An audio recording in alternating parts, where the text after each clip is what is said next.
Hello dear friends, welcome to you नई शुरुआत channel. कैसे हैं आप लोग और कैसी चल रही है आपकी तैयारी। आई होप डियर फ्रेंड्स आप लोग बहुत अच्छे होंगे और आपकी तैयारी तो जबरदस्त चल रही होगी। सो डियर फ्रेंड्स, आज का वीडियो बहुत बहुत बहुत इंपॉर्टेंट है, वेरी इंपॉर्टेंट वीडियो है। हमारा पर्यावरण के संपूर्ण क्वेश्चन आंसर लेके आए हैं और इतने अच्छे से समझाएंगे, सारी चीजें देख करके करवाएंगे।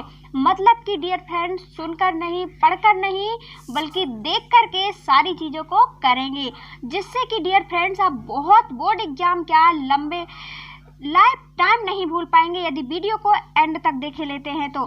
चलिए फ्रेंड्स, लगाते हैं इन क्वेश्चन आंसर को, सारी चीजें बिल्कुल देख कर करवाएंगे। देखिए फ्रेंड्स, डियर फ्रेंड्स, देखिए क्वेश्चन 1 लगाते हैं। पोषी स्तर क्या है और एक आहार श्रृंखला का उदाहरण दीजिए तथा उसके विभिन्न पोषी स्तर बताइए।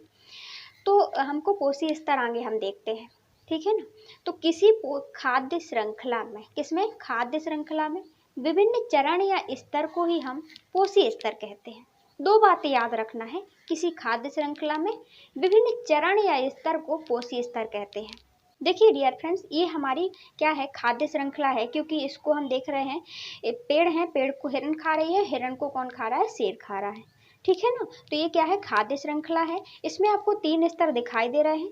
प्रथम पोषी स्तर में घास है, द्वितीय में हिरण है और तृतीय पोषी स्तर में कौन है, शेर है। इसी स्तरों को ही हम विभिन्न पोषी स्तरों को ही हम पोषी स्तर कहते हैं। इनको हम चरण भी कह सकते हैं। प्रथम चरण में घास है, द्वितीय चरण में हिरण है, तृतीय चरण में शेर है। सो डियर फ्रेंड्स, आपको हुआ याद, किसी खाद्य श्रृंखला में विभिन्न चरण स्तर को पोषी स्तर कहते हैं। अब इसको क्वेश्चन था, एक आहार श्रृंखला को उदाहरण दीजिए। तो आहार श्रृंखला का उदाहरण हमने अभी दिया, कौन सा, देखिए आहार श्रृंखला का, घास, हिरण, शेर, ये क्या है, आहार श्रृंखला का उदाहरण है, ठीक है ना। क्योंकि घास को कौन खाता है, हिरण खाता है, और हिरण को कौन खाता है, शेर खाता है। इस प्रकार आप देख सकते हैं। अब क्या है क्वेश्चन में, तथा इसके विभिन्न पोषी स्तर को बताइए। तो इसी खाद्य श्रृंखला में हमें क्या बताना है, एक उदाहरण लेना है खाद्य श्रृंखला का और इसको स्तर को बताना है। ये कौन कौन से स्तर में है। तो डियर फ्रेंड्स, ये घास किस स्तर पर है, ये घास प्रथम स्तर पर है, क्योंकि घास ये उत्पादक है, जो इसको उत्पादक भी कहते हैं, जिससे कौन खा रहा है, हिरण खा रही है, हिरण खा रहा है, ठीक है ना। तो द्वितीय पोषी स्तर क्या है, हिरण का है, जिसको हिरण वगैरह खा रहे हैं, जिसको हम उपभोक्ता भी कहते हैं या शाकाहारी कह रहे हैं, क्योंकि ये पेड़ पौधों को खाते हैं, उत्पादक को खाते हैं। जिसको जो डायरेक्ट रूप से उत्पादक को खाते हैं उसको हम शाकाहारी कहते हैं। और फिर तृतीय पोषी स्तर में कौन है डियर फ्रेंड्स, शेर जो है वो तृतीय पोषी स्तर में है। आप देख रहे हैं, शीर्ष या उच्च मांसाहारी भी जिसे हम कहते हैं। क्लियर, ये आंसर क्लियर हुआ। क्वेश्चन पूछा था कि पोषी स्तर क्या है, तो हमने पोषी स्तर बताया। फिर पूछा था क्वेश्चन कि एक आहार श्रृंखला का उदाहरण दीजिए तथा विभिन्न पोषी स्तर को समझाइए। तो आहार श्रृंखला का उदाहरण ए है और इसके विभिन्न पोषी स्तर ए है, ठीक है। चलिए फ्रेंड्स, चलते हैं नेक्स्ट क्वेश्चन की ओर। देखिए, देखते हैं सेकेंड क्वेश्चन, परितंत्र में अपमार्जक की क्या भूमिका है। तो डियर फ्रेंड्स, अपमार्जक बहुत ज़्यादा जरूरी चीज़ है। वो कैसे, देखिए, अपमार्जन में भूमिका निभाता है और अपमार्जन में भूमिका निभाएगा तो ये प्रकृति को स्वच्छ बनाता है, और प्रकृति का स्वच्छ रहना, हमारा स्वस्थ रहना इसी से जुड़ा हुआ है। देखिए, अपमार्जन में कैसे भूमिका निभाता है हम ये देखते हैं। तो परितंत्र में अपमार्जक परमाणुओं और मृत जीवी कवक, जो परितंत्र में आप देखते हैं छोटे छोटे जीवाणु होते हैं, अपमार्जक जो कि दूसरे जीवों को खाते हैं, मतलब मरे हुए जीवों को खाते हैं। मृत जीवी होते हैं, मृत जीवी उनको कहते हैं जो दूसरे मरे हुए जीवों को खाते हैं, कवक होते हैं, तो अक्सर ये चीज़ों में लग जाते हैं। और छोटे छोटे जीव होते हैं, ये मृत अवशेषों को अपमार्जन कर देते हैं। मतलब जो मरे हुए जीव हैं, ये उनको कवक है, फंगी है, सूक्ष्म जीव, बैक्टीरिया, वायरस हैं, ये मृत अवशेषों का अपमार्जन कर देते हैं। और डियर फ्रेंड्स, यदि ये अपमार्जन ना करते तो क्या होता, जरा ये सोच लीजिए। तो डियर फ्रेंड्स, जो जानवर होते हैं उसके कोई अग्नि संस्कार नहीं करता है, उसका देह संस्कार नहीं करता है, वो तो वैसे ही डले रहते हैं, और डले रहते तो सड़ते गलते, तो क्या करते डियर फ्रेंड बहुत ज़्यादा गंध मारते। जैसे हमने देखा कि पॉलीथिन नहीं सड़ती गलती है तो पूरे वातावरण को क्या करती है, प्रभावित करती है, प्रदूषित करती है। इसी प्रकार ये भी क्या होते, बहुत ज़्यादा सड़ते गलते, जबकि अपमार्जन के कारण क्या हो जाता है, ये पृथ्वी में पुनः मिल जाते हैं। इनको खा जाते हैं मृत जीव और क्या पृथ्वी पर पुनः वातावरण में मिला देते हैं। जो चीज़ें विकसित होती हैं विकसित होकर के निकल जाती हैं और बाकी का खा लेते हैं। ठीक है ना। तो डियर फ्रेंड्स, ये क्या हुआ, इससे प्रकृति भी स्वच्छ हो जाती है। ये जीवों को मृत शरीर को अपना भोजन के लिए उपयोग करते हैं, जिससे करते हैं और प्रकृति को साफ सुथरा बनाए रखते हैं। कौन डियर फ्रेंड्स, अपमार्जक। ये मतलब ये जीवों के मृत शरीरों को अपने भोजन के लिए उपयोग करते हैं और प्रकृति को साफ स्वच्छ बनाते हैं। परितंत्र में अपमार्जक जीवाणु, मृतजीवी, कवक जैसे अति सूक्ष्म जीव मृत अवशेषों का अपमार्जन कर देते हैं। Clear, any problem. चलिए देखते हैं नेक्स्ट क्वेश्चन। देखिए क्वेश्चन नंबर 3 देखते हैं। क्या कारण है कि कुछ पदार्थ जैव निम्नीकरण कहते हैं किसी किसी पदार्थ को, कुछ को अजैव निम्नीकरण। चलिए जान लेते हैं जैव निम्नीकरण क्यों कहा जाता है किसी पदार्थ को और अजैव निम्नीकरण किस आधार पर कहा जाता है। तो डियर फ्रेंड्स देखिए, जैव निम्नीकरण को हम थोड़ी सा बता दें। जो पर्यावरण से जो पदार्थ जैविक प्रक्रमों से अपघटित हो जाते हैं, मतलब नष्ट हो जाते हैं जो पदार्थ, किससे, जैविक प्रक्रमों के द्वारा, मतलब जीवाणु के द्वारा, मृत जीवी के द्वारा क्या हो जाते हैं, नष्ट हो जाएं जो पदार्थ, है ना।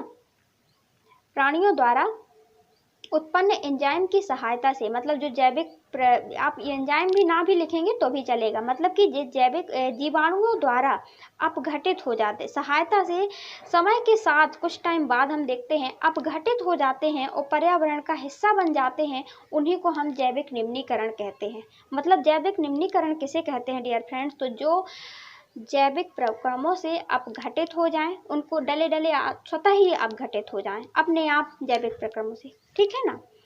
क्या हो जाएं डियर फ्रेंड्स, समय के साथ में क्या हो जाएं, अपघटित हो जाएं, उसको ही हम जैव निम्नीकरण कहते हैं। जैसे कि आपने डियर फ्रेंड्स बहुत छिलके वगैरह देखे होंगे, इनको हम जैविक अपघटन ऑटोमेटिकली क्या होते हैं, जैव निम्नीकरण कहेंगे। इसमें थोड़ी देर बाद क्या हो जाते हैं, कीड़े मकोड़े लग जाते हैं और खा जाते हैं और ये प्रकृति में मिला देते हैं, इसको इसलिए हम जैव निम्नीकरण कहते हैं। जबकि डियर फ्रेंड्स इसमें क्या होता है, जैसे प्लास्टिक, आप स्कूल के पीछे वाला सीन देखा है आपने, खिड़कियों के सामने जो बच्चे बहुत सारा कचरा फेंकते हैं ना, तो क्या दशा होती है वहाँ पे। तो डियर फ्रेंड्स ये हमेशा डला रहता है, छुपता नहीं है। क्यों? क्योंकि ये प्लास्टिक, पन्नी वगैरह, टॉयस वगैरह, पेन के टुकड़े, तो ये प्लास्टिक के बने होते हैं, इनका अपघटन नहीं होता है, इसलिए इसको अजैव निम्नीकरण कहते हैं।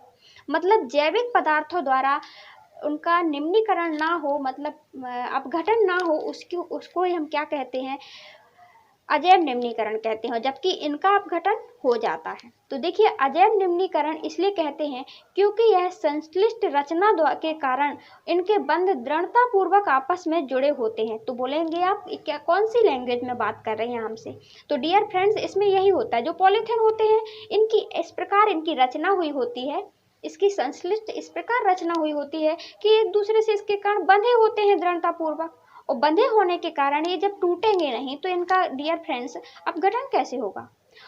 हाँ, तो जुड़े होते हैं और एंजाइम उन पर, इनका एंजाइम का सूक्ष्म बैक्टीरिया, वायरस का कोई प्रभाव नहीं होता है, इसी कारण ये अपघटित नहीं होते हैं, इसलिए इसको अजैव निम्नीकरण कहते हैं। तो अजैव निम्नीकरण और जैव निम्नीकरण समझ में आया। जैव निम्नीकरण प्राकृतिक प्रक्रमों से अपघटित हो जाते हैं। अजैव निम्नीकरण जैविक चीजों से, सूक्ष्म बैक्टीरिया, वायरस से अपघटित नहीं होते हैं। आप अपनी भाषा में इस प्रकार भी लिख सकते हैं, अपनी भाषा में क्वेश्चन आंसर लिखिए डियर फ्रेंड्स, उसमें कुछ नहीं है, और तो आप ज़्यादा अच्छे से लिख पाएंगे, है ना। कोई भी चीज़ अपनी भाषा में लिखेंगे तो याद भी अच्छे से हो जाता है, और बस हम समझ लीजिए हमने समझाने की ज़्यादा फोकस किया है इसमें। देखिए क्वेश्चन नंबर नेक्स्ट देखते हैं। सो डियर फ्रेंड्स देखिए क्वेश्चन 4 देखते हैं। ऐसे 2 तरीके सुझाइए जो जैव निम्नीकरण पदार्थ पर्यावरण को प्रभावित करते हैं। तो डियर फ्रेंड्स, हमें ऐसे दो तरीके बताना है जो जैव निम्नीकरण है और पर्यावरण को प्रदूषित करते हैं। तो डियर फ्रेंड्स, अभी हमने छिलके वगैरह देखे हैं, इसको क्या कहते हैं? जैव निम्नीकरण कहते हैं। मतलब कि छिलके हैं आलू टमाटर के, ये जैव निम्नीकरण जो अपघटन हो जाता है, तो ये पर्यावरण को किस प्रकार प्रभावित करते हैं? तो डियर फ्रेंड्स, जब इसका विखंडन होते हैं, छोटे छोटे कीटाणु वायरस इसमें लगे होते हैं, तो कचरे के पास जाओगे तो मक्खी वगैरह, छोटे छोटे मच्छर वगैरह ये घूमते रहते हैं और वातावरण को कैसे बना देते हैं डियर फ्रेंड्स? बदबूदार बना देते हैं। और दूसरा क्या करते हैं डियर फ्रेंड्स, ये कचरा जहाँ भी होगा तो वहाँ पे आप देखेंगे विषैली गैस निकलेगी, क्योंकि जब इनका विखंडन होता है छोटे छोटे टुकड़ों में, जो तोड़ तोड़ के खाते हैं वो लोग कौन? मृतोपजीवी और जो छोटे छोटे जीव होते हैं, सूक्ष्म जीव, वायरस, तो डियर फ्रेंड्स उसमें विषैली गैस निकलती है जो कि गंध मारती है। क्लियर?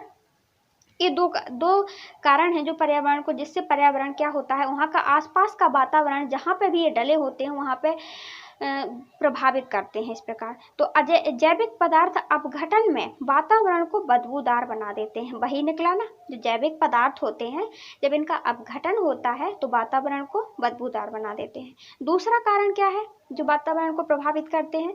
तो इसके अपघटन के दौरान विषैली गैस का उत्पन्न होती है, जैसे CO2 पर्यावरण को दूषित करती है, जो कि पर्यावरण को दूषित करती है। वही दो चीजें निकल के आई, कौन सी? एक आप इसको कीवर्ड टाइप के लिख सकते हैं, एक बदबूदार वातावरण बना देते हैं और दूसरा क्या? विषैली गैस निकालते हैं, जैसे CO2 वगैरह विघटन में। चलिए देखते हैं क्वेश्चन नंबर 5। ये वाला समझ में आ गया कि पर्यावरण को किस प्रकार प्रभावित होता है? तो विषैली गैस के कारण और बदबूदार वातावरण के कारण इसके अपघटन में प्रभावित होता है पर्यावरण।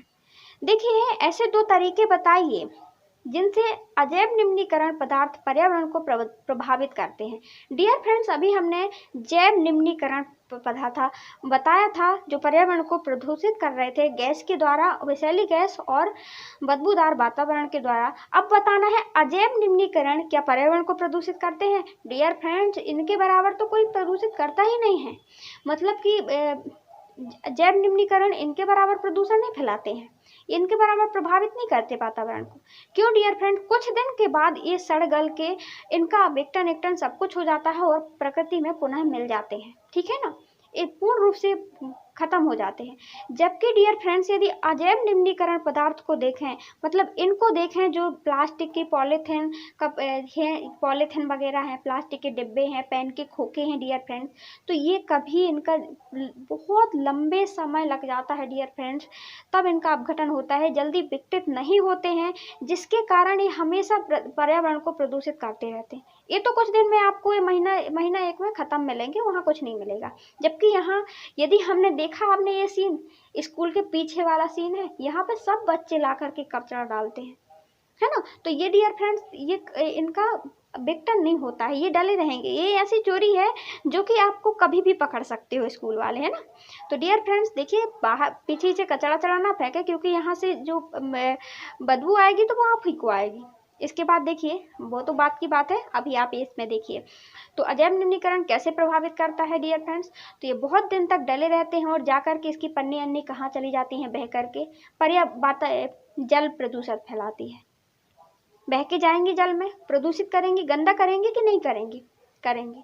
इसके बाद मृदा प्रदूषण भी फैलाते हैं। ये डले यहाँ पे डले रहते हैं, इसमें केमिकल वगैरह होते हैं और जब ये मिक्स होते रहते हैं डियर फ्रेंड, बहुत 15 साल तक लगभग डले रहते हैं, तो इसका प्रभाव और ज़्यादा पड़ता है। मतलब कि ये मृदा प्रदूषण भी फैलाते हैं। तो ये जल प्रदूषण और मृदा प्रदूषण दोनों फैलाते हैं। तो डियर फ्रेंड, चलिए आंसर में देख लेते हैं एक बार क्या लिखा है हमने। तो ये दो अजैव निम्नीकरण दो प्रकार से क्या करते हैं? प्रभावित करते हैं पर्यावरण को। पहला क्या है? अनअपघटनीय पदार्थ हैं। ये पहला कारण अनअपघटनीय है, जल्दी इनका विघटन नहीं होता है, अपघटन नहीं होता है, ये हमेशा डले रहते हैं बहुत टाइम तक। और ये अजैव आवर्धन भी बढ़ाते हैं, मतलब डले विषैली चीज़ें इनसे मुक्त होती रहती हैं डियर फ्रेंड्स, और एक खाद्य श्रृंखला में चली जाती हैं।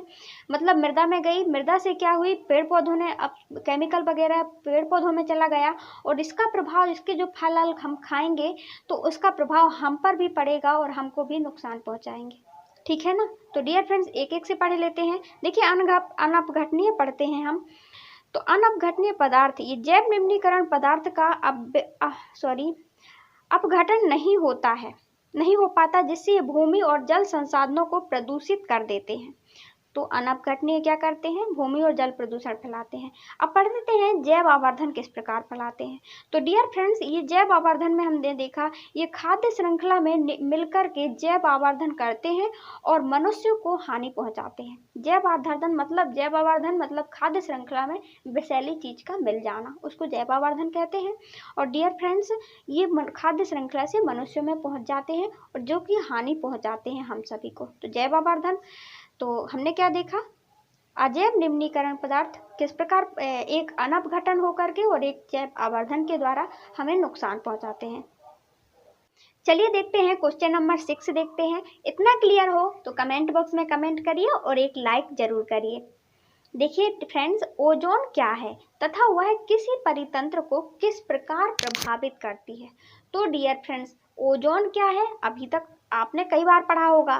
तो डियर फ्रेंड्स, इस ओजोन कुछ नहीं है, मतलब कि ऑक्सीजन के इसमें 3 परमाणु होते हैं। क्या होते हैं, ऑक्सीजन में 2 परमाणु होते हैं, ऑक्सीजन के 2 परमाणुओं से मिलकर के अणु बनता हो उसको ऑक्सीजन कहते हैं। जबकि ओजोन में 3 परमाणुओं से मिलकर, मतलब ऑक्सीजन के 3 परमाणुओं से मिलकर के बनी होती है हमारी ओजोन गैस, जो कि डियर फ्रेंड्स विषैली होती है, लेकिन ये रक्षक भी है हमारी। वो कैसे, अभी ये देख लीजिए। ओजोन O2 O3 ऑक्सीजन के 3 परमाणुओं से बना एक अणु होता है ओजोन का, ठीक है ना, क्लियर। डियर फ्रेंड्स, वह किसी परितंत्र में किस प्रकार प्रभावित करती है, परितंत्र को मतलब हमारी पृथ्वी में जो जीवन है उसको कैसे प्रभावित करती है ओजोन परत, ओजोन। तो डियर फ्रेंड्स, ये रही हमारी पृथ्वी, क्या है, मतलब हरी भरी हमारी पृथ्वी रही, ठीक है ना। इसके बाद रहा हमारा वायुमंडल, मतलब कि यहाँ पे हवा है चारों ओर की, नहीं है पृथ्वी के, ठीक है ना। ये रहा हमारी हवा वाला वायुमंडल, जिसको हम क्षोभ मंडल भी कहते हैं, ठीक है ना। इसके ऊपर भी डियर फ्रेंड्स एक और मंडल है, कैसा, तो डियर फ्रेंड्स, इसमें पाई जाती है ओजोन गैस, जिसको हम क्या कहते हैं, मतलब ओजोन गैस यहाँ पाई जाती है। यहाँ पे ये 10 से 20 तक, मतलब कि 20 किलोमीटर तक कौन सी गैस है, जैसे कार्बन डाइऑक्साइड वगैरह भारी गैसें यहाँ पृथ्वी के आसपास पाई जाती हैं। इसके बाद जो यहाँ से 50, मतलब 20 से 50 सेंटीमीटर, 35 से 50 सेंटीमीटर के ऊपर हमारी पाई जाती है ओजोन की परत, मतलब ओजोन की परत मतलब कि ऑक्सीजन के 3 परमाणु वाली परत, ठीक है ना। और यहाँ से होता है डियर फ्रेंड्स सूर्य, यहाँ से आती हैं क्या, पराबैंगनी किरणें, बहुत सारी किरणें निकलती हैं, कोई हानिकारक कोई अच्छी। तो डियर फ्रेंड्स, यहाँ से आने वाली पराबैंगनी किरणों को ये हमारी रक्षा करता है पृथ्वी से। कौन करता है डियर फ्रेंड्स, ये ओजोन परत, ठीक है ना। यहाँ जो ओजोन परत आपको दिखाई दे रही है नीले कलर की, ये आने नहीं देती है पराबैंगनी किरण को। और डियर फ्रेंड्स, यदि ये ओजोन परत सीधे यहाँ आ जाए, ओजोन सूर्य की पराबैंगनी किरण यहाँ आ जाए, तो यहाँ पे रहने वाले हम लोगों को भारी नुकसान उठाना पड़ सकता है, मतलब पेड़ पौधों को भी और हमको भी, परितंत्र में सबको। हमें भी कैंसर हो जाएगा, कैंसर नामक घातक बीमारी हो जाएगी, और साथ में जैसे मोतियाबिंद वाले रोग, ये सभी हो जाते हैं। और डियर फ्रेंड्स, चिंता की बात ये है, एक बात और बता दें कि ये जो पराबैंगनी की आपको किरण दिखाई दे रही, पराबैंगनी परत दिखाई दे रही है, इसको जो छाते के समान हमारी रक्षा करती है, इसको नुकसान हो रहा है हमारी क्लोरोफ्लोरोकार्बन गैस से, जो कि यहाँ पे अंटार्कटिका में छेद भी कर चुकी थी, ठीक है ना। क्लोरोफ्लोरोकार्बन गैस निकलती कहाँ से है, तो हमारी एसी चलाते हैं हम, रेफ्रिजरेटर है हमारे पास, इन सभी चीज़ों से निकलती है, जो कि इसको नुकसान पहुंचाती है। तो डियर फ्रेंड्स, ये रहा है हमारे सूर्य भगवान, और ये क्या होती है, ये रही हमारी ओजोन परत, जो कि हमारी पृथ्वी में किसके समान है, छाता के समान हमारी काम करती है पृथ्वी को। सो डियर फ्रेंड्स, चलिए पढ़ लेते हैं एक बार। ओजोन वायुमंडल के समताप मंडल में स्ट्रेटोस्फीयर के सूर्य से आने वाली, स्ट्रेटोस्फीयर मतलब कि समताप मंडल में सूर्य से आने वाली पराबैंगनी विकिरणों को पृथ्वी से सुरक्षा करती है, और इन विकिरणों से त्वचा जैसे रोग भी हो सकते हैं। तो इनसे हमारी कौन रक्षा करता है, कहाँ पे पाई जाती है, समताप मंडल में, ठीक है ना। इसके नीचे और कौन होता है, क्षोभ मंडल। तो समताप मंडल में पाई जाती है और सूर्य से आने वाली पराबैंगनी विकिरणों को हमारी रक्षा करती है। आप अपनी भाषा में भी लिख सकते हैं। चलिए डियर फ्रेंड्स, आपको ये समझ में आ गया होगा। चलते हैं नेक्स्ट क्वेश्चन की ओर। देखिए, आप कचरा के निपटान की समस्या को कम करने में क्या योगदान कर सकते हैं, किन्हीं 2 तरीकों को बताइए। तो डियर फ्रेंड्स चलिए बताइए, कचरा की तो बहुत समस्या बनी हुई है आज हमारे यहाँ पे, अनअपघटनीय पदार्थ की तो और ज़्यादा, है ना। तो डियर फ्रेंड्स क्या सोचा आपने, कमेंट बॉक्स में अपनी राय जरूर बताएं कि आपने कचरा को निपटान के लिए कौन कौन से तरीके सोचे हैं। और डियर फ्रेंड्स चलिए अभी हमारा जान लीजिए, ठीक है ना। तो डियर फ्रेंड्स हमने देखा था कचरे 2 प्रकार से पाए जाते हैं, कौन कौन से, एक होता है अनअपघटनीय मतलब कि अजैव निम्नीकरण, और एक होता है जैव निम्नीकरण मतलब कि जिनका अपघटन हो जाता है। तो जैव निम्नीकरण तो ठीक है, कुछ टाइम पर खत्म हो जाते हैं, जबकि ये हमेशा डले रहते हैं। तो इन दोनों के निपटाने की समस्या है हमारे लिए, कहीं ना कहीं दोनों पर्यावरण को प्रभावित करते हैं। तो देखे लेते हैं इनकी समस्या, हम सुझाव हमने क्या लिखा है। तो डियर फ्रेंड्स अजैव निम्नीकरण पदार्थ के बारे में पढ़ते हैं। तो अजैव निम्नीकरण पदार्थ का कम से कम उपयोग करेंगे, हमसे जितना हो सकेगा डियर फ्रेंड्स कम उपयोग करेंगे। मतलब यदि हमें पॉलीथीन तो ज़रूरत है, लेकिन डियर फ्रेंड्स पॉलीथीन की जगह आप थैला भी ले जा सकते हैं, कपड़े का बना यूज कर सकते हैं, नहीं कर सकते। छोटी छोटी पॉलीथीन की जगह आप कागज की बनी थैलियों का उपयोग करिए ना। तो अजैव निम्नीकरण का कम से कम उपयोग एक हमारा ये तरीका है। दूसरा हम क्या कर सकते हैं डियर फ्रेंड्स, अजैव निम्नीकरण पदार्थों का प्लास्टिक का पुनः चक्रण, जो डियर फ्रेंड्स ज़्यादा ज़रूरी है, जैसे बाल्टी वगैरह या कुछ चीज़ ऐसी है जो उनके बिना नहीं चलता, प्लास्टिक की ज़्यादा महंगी है, नहीं चला पाते, मजबूरी है ना। तो डियर फ्रेंड्स इसके लिए हम इसका 1 से अधिक बार उपयोग करिए ना। यदि हम देखते हैं तेल के जो गुम्बा आता है ना, डिब्बा आता है, तो उसका आप पापड़ रखने में भी तो यूज कर सकते हैं ना, 1 से अधिक बार उपयोग। या फिर डियर फ्रेंड्स यदि वो खराब हो गई है तो उस कंपनी में भिजवा दीजिए और उसी से कोई नया सामान बन जाते हैं, टॉयस वगैरह बन सकते हैं। तो ये होता है पुनः चक्रण, मतलब कि पुनः दूसरी चीज के रूप में उपयोग कर लेना। जो छोटे छोटे हम प्लास्टिक को कबाड़ियों को दे सकते हैं और उससे वो टॉयस बना सकते हैं, कुछ भी बना सकते हैं। तो हमने 2 तरीका अजैव निम्नीकरण के बताए। अब बताते हैं जैव निम्नीकरण के 2 तरीका। ये खाद का उत्पादन जैव निम्नीकरण, कचरे से गैस का उत्पादन हो सकता है। डियर फ्रेंड्स सबसे बढ़िया उपाय देखिए, जो जैव निम्नीकरण से क्या हो जाता है, बहुमूल्य खाद का उत्पादन हो जाता है। आप एक जगह कचरा फेंकिए ना, यहाँ वहाँ का फेंकते हैं, यहाँ वहाँ फेंकते हैं यदि ये वाला कचरा डियर फ्रेंड्स, तो क्या होता है, बदबू भी पैदा करता है और विषैला वातावरण को खराब बनाता है। जबकि यदि आप एक जगह फेंकेंगे बहुत टाइम तक डियर फ्रेंड्स, एक ही जगह यदि कचरा डला है, तो इससे बहुमूल्य खाद का उत्पादन होता है, जो कि पेड़ पौधों को यदि वो खाद डाल देना तो और अच्छे से उन पेड़ पौधों का विकास हो जाएगा, ठीक है, अजैव निम्नीकरण में। और कचरे से डियर फ्रेंड्स, इसी कचरे बहुत मतलब 1 साल तक डाला रहता है, यदि कचरा हम डालते हैं तो वहाँ पे गैस का उत्पादन भी हो जाता है। गोबर गैस आपने सुनी है, तो इसी से होता है, गोबर को एक जगह डालते जाए उनका अपघटन हो जाता है बैक्टीरिया वायरस की वजह से, और फिर बाद में वहाँ से गैस भी निकलती है। इसके बाद देखिए, अभी तो हमने एक देखा जैव निम्नीकरण का, मतलब कि खाद का उत्पादन और कचरे से हो जाता है और गैस का उत्पादन हो जाता है। कचरे की मात्रा को भस्मक में जलाकर काम कर सकते हैं। भस्मक मतलब जलाकर के उसकी राख बन जाती है, उसका भी अपन यूज कर सकते हैं। मतलब उससे फिर कचरा समाप्त हो जाता है और कुछ नहीं रहता है, उससे कोई प्रॉब्लम नहीं होती यदि हम राख बना देते हैं तो, है ना। तो इस प्रकार हम 2 उपाय इसके बताए, 2 उपाय हमने इसके बताए। क्लियर, इनको कम से कम उपयोग करें, पुनः चक्रण करें, और इसका हमने क्या बताया, खाद के रूप में एक जगह करें और भस्मक के रूप में आप जला सकते हैं। तो डियर फ्रेंड देखिए, अभ्यास प्रश्न पर अपन आ चुके हैं। चैप्टर वाइज जो क्वेश्चन थे वो खत्म हो चुके हैं, ठीक है ना। अब हम एक्सरसाइज देखेंगे इस लेसन की। देखिए प्रश्न 1 देखते हैं, निम्न में से कौन सा समूह में केवल जैव निम्नीकरण पदार्थ पाए जाते हैं। यहाँ पे कुछ समूह दिए हुए हैं, जैव निम्नीकरण का हमें पता लगाना हो, बताना है। जैव निम्नीकरण वो होते हैं जो कि बैक्टीरिया वायरस से अपघटित हो जाते हैं, ठीक है ना, सिंपल सी बात। तो देखिए घास, पुष्प और चमड़ा, क्या यह है डियर फ्रेंड्स जैव निम्नीकरण है कि घास, लकड़ी और प्लास्टिक, क्या ये वाली चीजें ये बी नंबर में जो लिखी हैं वो सही है। तो जैव निम्नीकरण बताना है, इसमें पूरी लाइन में लिखी हुई चीजें जो है वो सही होनी चाहिए, वही लाइन सही होगी, ठीक है ना। तो डियर फ्रेंड्स ये तो हमें लग रही है, पर ये वाली इसमें तो प्लास्टिक है, तो प्लास्टिक तो जलता नहीं है, जबकि ये तो हो नहीं सकता। देखते हैं नेक्स्ट और पढ़ लेते हैं सी नंबर में, फलों के छिलके, केक और नींबू का रस, तो क्या जैव निम्नीकरण है। यह केक, लकड़ी की घास, केक लकड़ी के एवं घास। तो डियर फ्रेंड्स यहाँ पे तो हमें ये सभी लग रहे हैं सही, बिल्कुल एक बस गलत लग रहा है। देखिए घास है, पुष्प है, चमड़ा है, जैव निम्नीकरण है। ये वाली लाइन तो सही हो जाएगी, बल्कि ये हमें रॉन्ग लग रही है। बाकी ये फलों के छिलके, केक, नींबू रस, ये भी जैव निम्नीकरण है। केक, लकड़ी, घास, ये भी जैव निम्नीकरण है। तो डियर फ्रेंड्स इसके ये तीनों राइट हैं, बल्कि ये क्या है, रॉन्ग है, बी नंबर का। ठीक है, इसके बाद देखते हैं क्वेश्चन नंबर। तो इसमें हम लिख सकते हैं ACD, ये हमारे राइट आंसर है। देखिए निम्नलिखित में से कौन आहार श्रृंखला का निर्माण करते हैं। तो आहार श्रृंखला क्या होती है, एक दूसरे को उसको खाते जाते हैं, फूड चेन बनी होती है। तो कौन करते हैं, क्या घास आहार श्रृंखला का निर्माण करती है, गेहूं, आम क्या करते हैं आहार श्रृंखला का निर्माण, बताइए।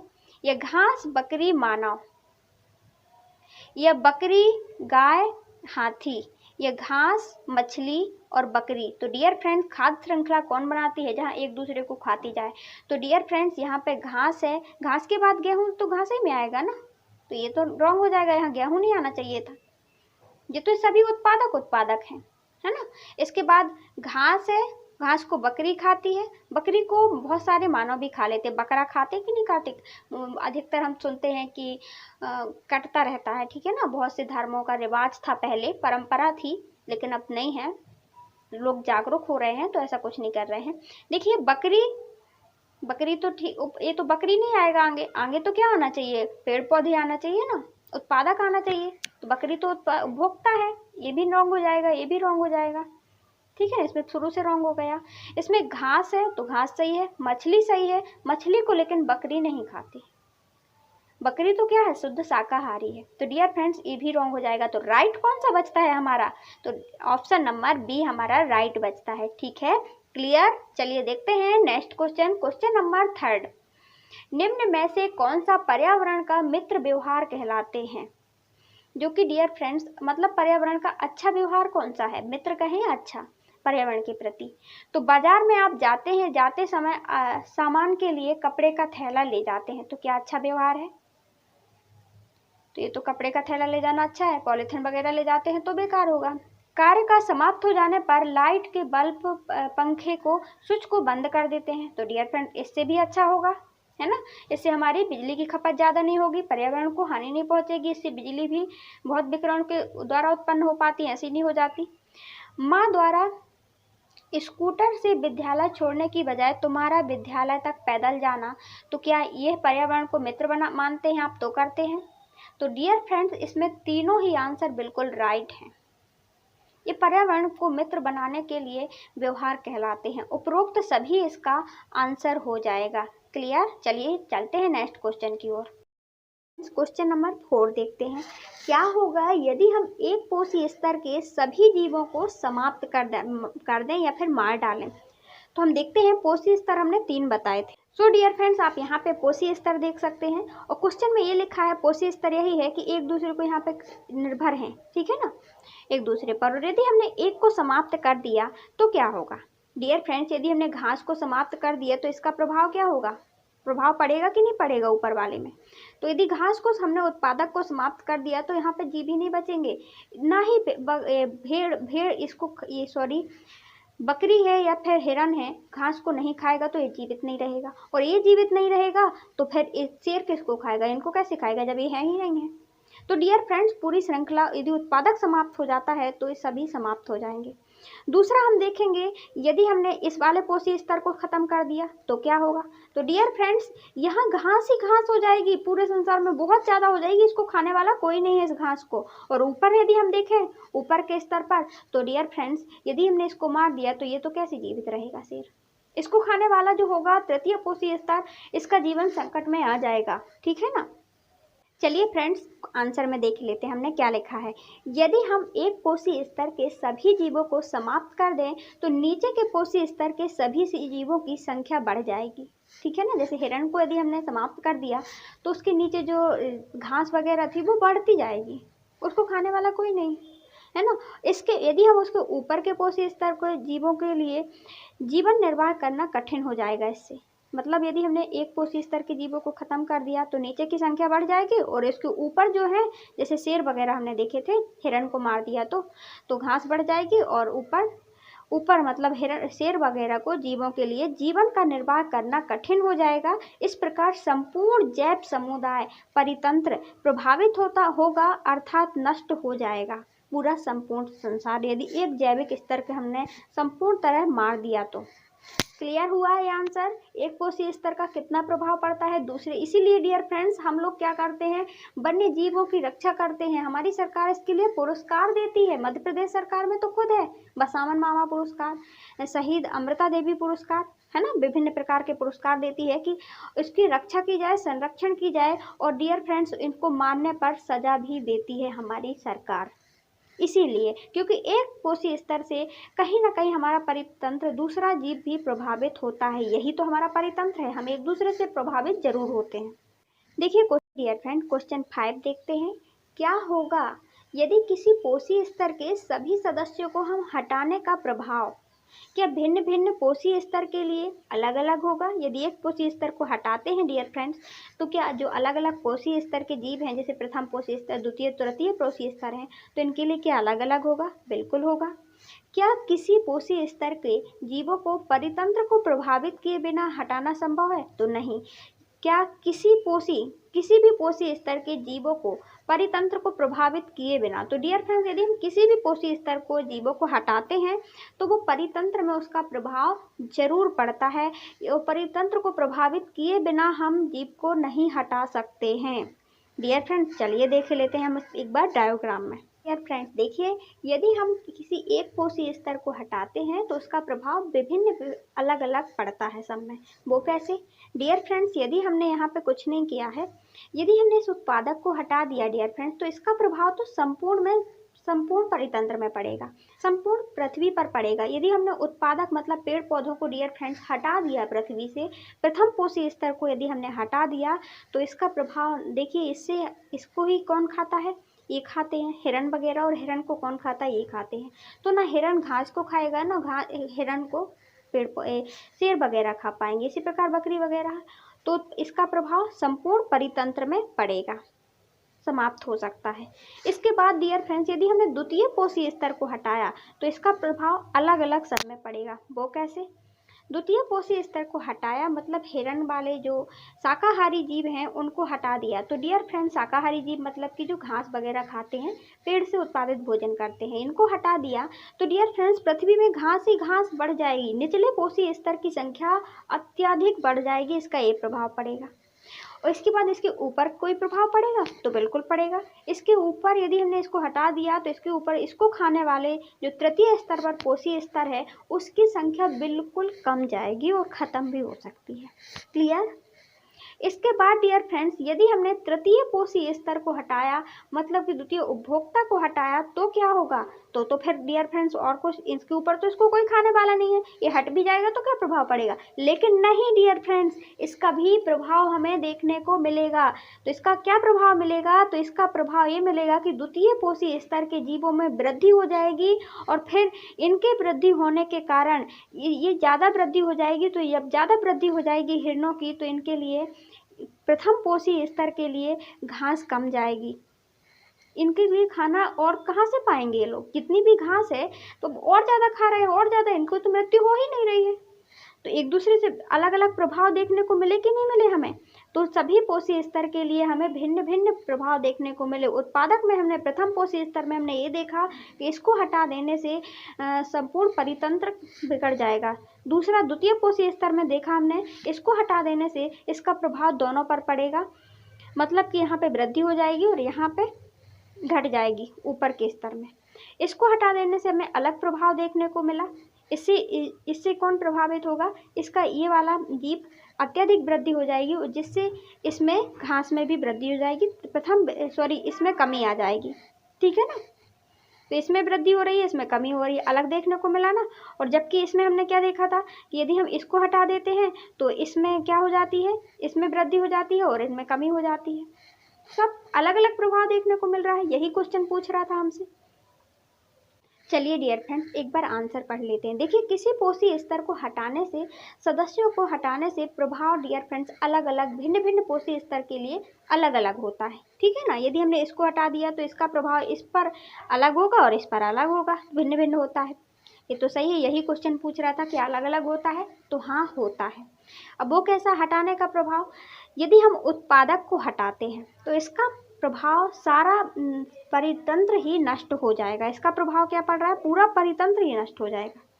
और जबकि हम शाकाहारी को हटाते हैं, मतलब कि डियर फ्रेंड्स यहाँ पे हमने द्वितीय पोषी स्तर को हटाते हैं, शाकाहारी को हटाते हैं, तो इसका प्रभाव दो प्रकार से हमें देखने को मिलेगा। इसमें तो हमने देखा पूरा परितंत्र नष्ट हो जाएगा, और यदि हम शाकाहारी को हटाते हैं जो कि इसको खाता है, ठीक है ना, इसको खाने वाले को हटाते हैं, तो क्या होता है, इसमें वनस्पतियों की ज़्यादा वो बढ़ जाएगी, ज़्यादा वनस्पति बढ़ जाएगी। अब इसको खाने वाला कोई नहीं रहेगा, ये हट जाएगा डियर फ्रेंड्स, तो इसकी मात्रा बढ़ जाएगी कि नहीं बढ़ेगी, तो ये वनस्पतियों की मात्रा बढ़ जाएगी और मांसाहारी की संख्या क्या हो जाएगी डियर फ्रेंड्स, इसमें भी उपभोक्ता मर जाएंगे। मतलब जो अब इनको खाने वाले, इसकी संख्या तो बढ़ गई लेकिन और इसकी संख्या बिल्कुल घट जाएगी या मर जाएगी।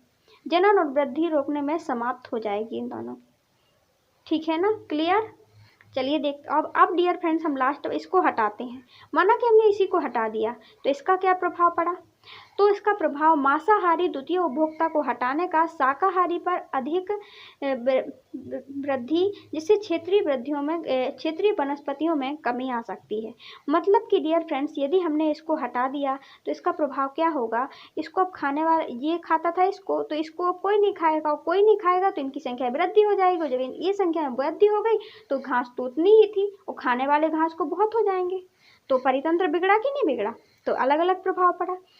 हाँ, तो हमने तीनों के प्रभाव देख लिए हैं। अब अब घटन के प्रभाव, अब घटकों का अपमार्जक या फिर अपघटनों का प्रभाव और देख लेते हैं। यदि हम इसको हटाते हैं तो क्या होता है, तो डियर फ्रेंड्स इसका भी बहुत प्रभाव पड़ता है। यदि हम अपघटकों को हटाते हैं, ये भी क्या है, हमारा कोशीय स्तर में ही आता है कहीं ना कहीं, ठीक है ना, यही हमारे संसार को साफ सुथरा बनाता है।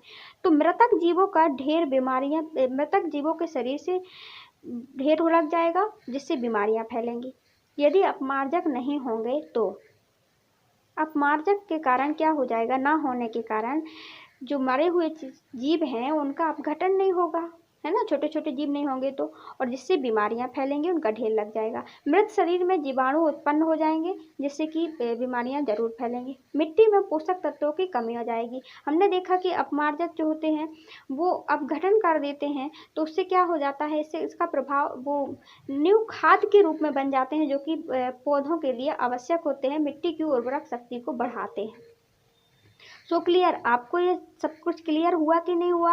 उत्पादक को हटाएंगे तो सारा परितंत्र बिगड़ जाएगा, शाकाहारी को हटाएंगे तो ऊपर वनस्पति में ज़्यादा बढ़ जाएगी और मांसाहारी की उपभोक्ता खत्म हो जाएंगे या मर जाएंगे, यही देखा। मांसाहारी को हटाते हैं तो, या फिर तृतीय उपभोक्ताओं को हटाते हैं डियर फ्रेंड्स, तो इससे शाकाहारियों की संख्या में वृद्धि हो जाएगी, हिरणों की संख्या में वृद्धि हो जाएगी, ये देखा। अपमार्जक को हटाते हैं तो बहुत सारी बीमारियों का कारण बनेगा और मिट्टी को पोषक तत्व नहीं मिलेंगे और मृत शरीर के जीवाणु उत्पन्न हो जाएंगे, जिससे वो सड़ेंगे, गलेंगे, विषैली गैस निकलती रहेंगी, ये होगा। क्लियर हुआ। क्वेश्चन में यही पूछा था ना, क्या पूछा था कि क्या एक पोषी स्तर के सभी सदस्यों को हटाने का भिन्न भिन्न पोषी स्तरों में अलग अलग प्रभाव देखने को मिलता है, तो डियर फ्रेंड्स अलग अलग हमने प्रभाव देख लिए। और इसमें क्या देखा, परितंत्र को प्रभावित किए बिना किसी को हटाया जा सकता है क्या, तो डियर फ्रेंड्स बिल्कुल नहीं। देखिए किसी पोषी स्तर के परितंत्र को प्रभावित किए बिना उसको हटाना संभव है। ऐसा नहीं है कि हम परितंत्र से किसी पोषी स्तर को हटा दिए और इसका प्रभाव पर्यावरण को ना पड़े, दूसरे पोषी स्तर को ना पड़े, तो ये ऐसा करना असंभव है। उत्पादक को हटाने से शाकाहारी जीवित नहीं रह पाएंगे, जैसे घास को हटा दिए तो शाकाहारी मर जाएंगे। और मांसाहारी, ये जिससे कि मांसाहारी भी, अब शाकाहारी को कौन खाता है, मांसाहारी खाते हैं, तो मांसाहारी भी जीवित न रह पाएंगे। और अपघटकों को उत्पादक में वृद्धि और पोषण स्तरों की कमी हो जाएगी। क्लियर हुआ आंसर। चलिए देखते हैं नेक्स्ट क्वेश्चन। देखिए डियर फ्रेंड्स, जैविक आवर्धन क्या है, क्या परितंत्र में विभिन्न स्तरों पर जैविक आवर्धन का प्रभाव भिन्न भिन्न होगा, तो डियर फ्रेंड्स जैविक आवर्धन क्या है, आगे आप ये जान लीजिए। तो डियर फ्रेंड, जैविक आवर्धन मतलब कि खराब रसायन हमारी खाद्य श्रृंखला में मिल जाना। खाद्य श्रृंखला क्या होती है? जिससे एक दूसरे को खाते हैं, मतलब जो जैसे हमने एक घास को खाया, और हिरण ने घास को खाया, और हिरण को किसने खाया? शेर ने खाया। तो ये हमारी खाद्य श्रृंखला बन गई है, ठीक है ना। एक उत्पादक हुआ, एक द्वितीय पोषीय स्तर, उपभोक्ता हुआ, तृतीय उपभोक्ता, द्वितीय उपभोक्ता, इस प्रकार होते हैं। तो इनमें यदि हम कहीं केमिकल मिल जाता है, जैविक आवर्धन मिल जाते हैं, जैसे कि दवाई उर्वरक डालते हैं ना हम फसल को उगाने के लिए डियर फ्रेंड्स, और उर्वरक डियर फ्रेंड्स यदि हम डालते हैं ज़्यादा, डीडीटी डालते हैं, जो खराब चीज़ें हैं उनको मारने के लिए, हमारी फसल में यदि कुछ खराब चीज़ें उग जाती हैं तो उनका हम मारना चाहते हैं, तो उसमें हम डीडीटी डाल देते हैं डियर फ्रेंड्स। तो इससे क्या होता है, ये हमारे केमिकल्स हमारे पेड़ द्वारा सोख लिए जाते हैं, और जब डियर फ्रेंड्स इस पेड़ द्वारा सोख लिए जाएंगे तो इसको हम भी खाएंगे तो हमको नुकसान करेगा। इसको किसने खाया डियर फ्रेंड्स? एक पेड़ किसने खाया? हिरन ने खाया। तो इसने यहाँ इतने तक सारे पेड़ खाए, ठीक है ना, इसने इतने एरिया के पेड़ खा लिए। और इसके बाद डियर फ्रेंड्स, अब इसको खाने वाला कौन है? इसको खाने वाला है डियर फ्रेंड्स, देखिए इसने घास खाई, इतनी सारी घास चल ली डियर फ्रेंड्स, अभी इसने तो इतनी बची थी, एक था यहाँ पे डियर फ्रेंड्स 3 हिरन हैं, और तीनों ने इतनी बहुत सारी घास इतनी इतनी चल ली, और इसके बाद किसने खाया? इनको शेर ने खाया, और इसने एक नहीं खाया डियर फ्रेंड्स, इसने तीनों को खा लिया शेर ने, इसको, इसको और इसको। तो डियर फ्रेंड्स, इनके पेट में बहुत सारा क्या था, अभी इसने तो, एक ने तो डियर फ्रेंड्स इतना बस खाया था, जबकि इन तीनों ने बहुत सारा खाया था, इन तीनों हिरणों ने बहुत सारी घास चरी थी, जिससे क्या हुआ, इसके पेट में जब विषैल जाएगा डियर फ्रेंड, विषैला पदार्थ, तो कितना जाएगा? तो इसके पास तो कम था, लेकिन इसके पास बहुत ज़्यादा है। तो डियर फ्रेंड्स, ये पोषी स्तर के साथ साथ में जैविक आवर्धन बढ़ता जाता है, शीर्ष स्तर पर ज़्यादा होता जा रहा है। हम देख रहे हैं कि इस पे तो एक घास में थोड़ी बहुत डीडीटी था, लेकिन इसने बहुत सारा खाया तो इसके पास बहुत सारा चला गया। अब इसको, इन बहुत सारों को कौन खा रहा है? ये खा रहा है, तो इसके पास और ज़्यादा जा रहा है। तो डियर फ्रेंड्स, यही लिखा है कि जैविक आवर्धन क्या है, तो हमने बताया खाद्य श्रृंखला में जैविक रसायन पदार्थों में हानिकारक रसायनों का मिलना, खाद्य श्रृंखला में हानिकारक रसायनों का मिलना। परितंत्र के विभिन्न स्तरों का जैविक आवर्धन का क्या प्रभाव पड़ता है? तो परितंत्र में जैविक आवर्धन क्या होता है डियर फ्रेंड्स? बढ़ता जाता है। चलिए एक बार देख लेते हैं। तो जैविक आवर्धन हानिकारक रसायनों का आहार श्रृंखला में प्रवेश करना, और एक पोषी स्तर से यह बढ़ता जाता है दूसरे पोषी स्तर में, हमने यही देखा। धरती से डियर फ्रेंड्स विषैली रसायन पौधों द्वारा ग्रहण कर लिए जाते हैं। धरती में क्या होता है, छोटे छोटे जो विषैले पदार्थ हैं उनको ग्रहण कर लिया जाता है पौधों द्वारा। अब पौधों से शाकाहारी जीवों में प्रवेश कर जाता है वो रसायन, और उन शाकाहारी जीवों से मांसाहारी में चला जाता है। इसलिए डियर फ्रेंड, जो मांसाहारी होगा उसको ज़्यादा बीमारियां ज़्यादा हो सकती हैं, क्योंकि उसके पास हानिकारक पदार्थ ज़्यादा संचित हो जाता है। तो एक स्तर से दूसरे पोषी स्तर में रसायनों की मात्रा क्या हो जाती है? बढ़ती जाती है। जैविक आवर्धन स्तर में के साथ साथ यह क्या, जैविक आवर्धन इस विभिन्न पोषी स्तर में क्या होता है, जैसे ही श्रृंखला बढ़ती है उसी प्रकार जैविक आवर्धन भी बढ़ता जाता है। क्लियर हुआ है ये आंसर? जैविक आवर्धन क्या है? हानिकारक रसायनों का मिलना, और एक पोषी स्तर से दूसरे पोषी स्तर में जैविक आवर्धन क्या होता जाता है डियर फ्रेंड? बढ़ता जाता है। और जैविक आवर्धन कैसे मिला हमारी पृथ्वी में? तो हमने यहाँ पे क्या देखा, पौधों में कैसे मिला? धरती द्वारा पौधों से ग्रहण कर लिया जाता है, और शाकाहारी से मांसाहारी, मांसाहारी से और आगे वाली पोषी स्तर में मिलता जाता है। इतना आंसर क्लियर हुआ या नहीं? यस नो कमेंट जरूर करिए डियर फ्रेंड्स, कमेंट ही है जो हमें मोटिवेट करते हैं। चलिए देखते हैं क्वेश्चन नंबर 7। हमारे द्वारा उत्पादित जैव निम्नीकरण कचरे को कौन कौन सी समस्याएं उत्पन्न हो जाती हैं? तो हमारे द्वारा उत्पादित जो अजैव निम्नीकरण लिखा है डियर फ्रेंड, अजैव निम्नीकरण मतलब पॉलीथीन, एलिथीन, प्लास्टिक के कचरे हैं, समझ लो आप, ठीक है ना, जो का अजैव निम्नीकरण, जिनका अपघटन नहीं होता है। तो इससे कौन कौन सी समस्याएं उत्पन्न हो जाती हैं? तो डियर फ्रेंड देखते हैं समस्याओं के बारे में। तो परितंत्र में रहने वाले सभी जीवों का ह्रास हो जाता है, इससे हो सकता है। एक जल प्रदूषण, वायु प्रदूषण फैलाते हैं, क्योंकि डले रहते हैं, अपघटन नहीं होता, बह करके चले जाते हैं, और साथ में केमिकल के रूप में वायु प्रदूषण में मतलब कि आसपास जहाँ कचरा डला होगा डियर फ्रेंड्स, आप वहाँ जाके देखिए, कीड़े मकोड़े और लगे रहते हैं, लेकिन इनका अपघटन नहीं होता है, जिस कारण ये वायु प्रदूषण फैलाते हैं। आसपास का वातावरण मच्छर अक्षर से भरा रहता है, जल प्रदूषण बह करके चले जाते हैं। जैविक आवर्धन को निर्मित करके उसमें वृद्धि कर देते हैं। तो जैविक आवर्धन मतलब कि खाद्य श्रृंखला में छोटे छोटे जो विषैले रसायन हैं वो खाद्य श्रृंखला में मिट जाते हैं और जैविक आवर्धन में वृद्धि करते हैं। तो क्लियर हुआ, क्या क्या देखा हमने? परितंत्र में सभी जीवों का ह्रास हो सकता है अजैव निम्नीकरण से, जल प्रदूषण और वायु प्रदूषण को फैलाते हैं। ठीक है, जैव आवर्धन को निर्मित करते हैं। ये 3-4 चीजें आपको याद रखना है बस। ठीक है, हुआ आंसर याद? परितंत्र के सभी जीवों का ह्रास हो जाता है, जल प्रदूषण वायु प्रदूषण फैलाते हैं, जैविक आवर्धन निर्मित करते हैं। एक सांस में हमारे साथ जल्दी से बोल के दिखाइए। परितंत्र को नुकसान पहुंचाते हैं, जल वायु प्रदूषण फैलाते हैं, जैव आवर्धन को निर्मित करते हैं। क्लियर? चलिए चलते हैं नेक्स्ट क्वेश्चन।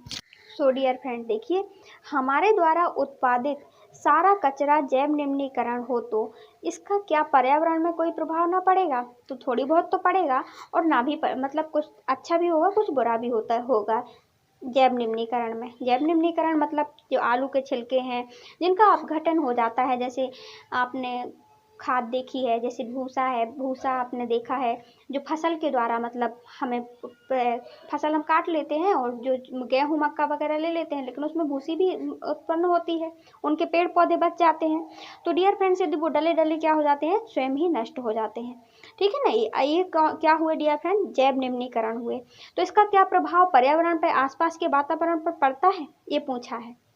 पड़ेगा कि ना पड़ेगा, ये पूछ रहा है क्वेश्चन। तो डियर फ्रेंड्स देखिए, जैव निम्नीकरण एक कचरा एक सीमित समय तक ही पर्यावरण को प्रदूषित करता है। मतलब कुछ टाइम तक वो डला है तो हाँ वहाँ कीड़े मकोड़े विघटन हो रहा है, विषैली बदबूदार गैसें निकल रही हैं, है ना, तो कुछ समय तक तो प्रदूषित करेगा, है ना। इसके बाद अपघटन या नष्ट होने पर यह पूर्णतः समाप्त हो जाता है और डियर फ्रेंड्स इसका पुनः चक्रण हो जाता है, में उपयोगी होता है। तो डियर फ्रेंड्स जब इसका अपघटन हो जाता है तो इसको हम पुनः किस में लगा देते हैं डियर फ्रेंड्स? उसी का कचरा, देखिए पेड़ पौधों से निर्मित कचरा ही जब उसका अपघटन हो जाता है तो हम उन्हीं पेड़ पौधों में डाल देते हैं, दूसरे पेड़ पौधों में जो भी बड़े हो रहे हैं, तो उन पेड़ पौधों को बढ़ाने में और मजबूती प्रदान करता है। तो पुनः चक्रण हुआ ना, एक प्रकार से पेड़ पौधे मर गए, उनका अपघटन हो गया, फिर से उन्हीं में डाल दिया, फिर से मरे, फिर से डाल दिया, अपघटन हो गया और फिर पुनः चक्रण हुआ, में उपयोगी होता है। विघटन में वातावरण को बदबूदार और विषैली गैस उत्पन्न जरूर करता है। तो क्या देखा हमने डियर फ्रेंड्स? तो इसमें हमने देखा कि ये जैव निम्नीकरण कचरा सीमित समय तक ही पर्यावरण को प्रदूषित करता है और इसके बाद अपघटन से नष्ट ना होने पर समाप्त हो जाता है। कुछ अपघटन होने पर बाकी टाइम तक, जब तक अपघटन नहीं होता तब तक प्रदूषण फैलाता है, फिर तो यह पुनः चक्रण में उपयोगी हो जाता है। और विघटन से पर्यावरण को, जब भी विघटन होता है इसका, तो पर्यावरण प्रदूषित होता है, विषैली गैसें निकलती हैं। क्लियर? करता भी है प्रभावित और नहीं भी करता है, सही भी होता है बुरा भी होता है। ठीक है, लेकिन अजैव निम्नीकरण तो बुरा ही होता है, ध्यान रखना। चलिए देखते हैं next question. So dear friend देखिए, लास्ट क्वेश्चन है हमारे आज इस एक्सरसाइज का। ओजोन परत की क्षति हमारे लिए चिंता का विषय क्यों बनी हुई है? तो डियर फ्रेंड्स, यदि ओजोन परत में क्षति हो रही है, उसको नुकसान पहुंच रहा है डियर फ्रेंड्स, तो हमारे लिए चिंता का विषय क्यों है? तो हमने बताया था, चलिए एक बार पढ़ लेते हैं फिर समझाते हैं। देखिए, ओजोन परत सूर्य से हानिकारक पराबैंगनी विकिरणों से, पराबैंगनी विकिरण कहें ये किरणों से, हमारी रक्षा करती है, क्योंकि उनको आने नहीं देती है, यदि आ गई तो हमें तो नुकसान पहुंचाएंगी ही। तो विकिरणों से हमारी रक्षा करती है। इसकी क्षति से पराबैंगनी किरण धरती पर पहुंच, डियर फ्रेंड्स, और यदि ओजोन परत की ही क्षति हो गई, उसको हानि पहुंचाई, तो क्या होगा? पराबैंगनी किरण धरती पर पहुंचकर सभी जीवों को, परितंत्र को हानि पहुंचाती है और मानव को त्वचा जैसी, कैंसर जैसी रोग घातक बीमारी हो जाती है।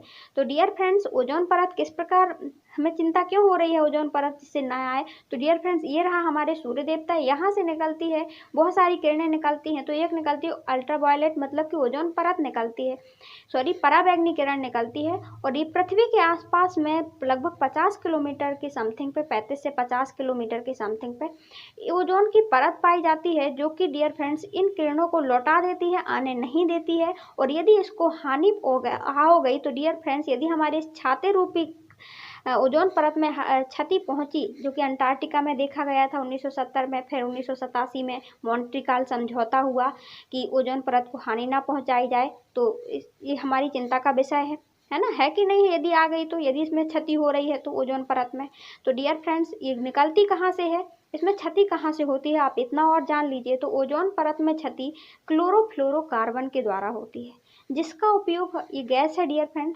इनका उपयोग हम रेफ्रिजरेटर में करते हैं, अग्निशामक यंत्रों में करते हैं, इससे निकलती है। और ओजोन की क्षति यदि हो जाती है डियर फ्रेंड्स, जो कि ओजोन को क्षति पहुंचाती है क्लोरोफ्लोरो, और इसकी क्षति होने से क्या होगा, हमको हमारे पर्यावरण कार्बन रासायनिक पदार्थों का उपयोग कम करें डियर फ्रेंड्स। इसकी क्षति से हमें हानि पहुंचेगी, त्वचा जैसे रोग हो जाएंगे, अभी होते जा रहे हैं, हम देखते हैं। इसके साथ पूरा पेड़ पौधों को भी नुकसान पहुंचाती है, तो पूरी पृथ्वी को कहीं ना कहीं ये नुकसानदायक है। कौन सी पराबैंगनी किरणें, और ये इसकी इसीलिए चिंता का विषय है कि इसकी क्षति ना हो। यदि क्षति होती है तो ये चिंता का विषय है। क्लियर हो गया आपको? आंसर आप अपने अनुसार लिखिए तो ज़्यादा अच्छा रहेगा।